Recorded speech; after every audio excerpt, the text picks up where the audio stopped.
Palembang melaksanakan 2 kegiatan bakti sosial untuk membantu masyarakat dalam rangka menghadapi dan melawan COVID-19. Yang pertama, kita melaksanakan patroli menggunakan kapal Satpol Air Polres Kabupaten Palembang. Kemudian perjalanan kami lanjutkan ke daerah Pulau Kerto.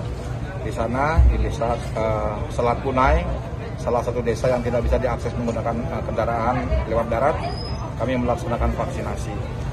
Untuk hari ini vaksinasi yang dilaksanakan di lokasi kurang lebih 50, tapi kami menambah beberapa cadangan apabila masyarakat sana ada yang tetap membutuhkan.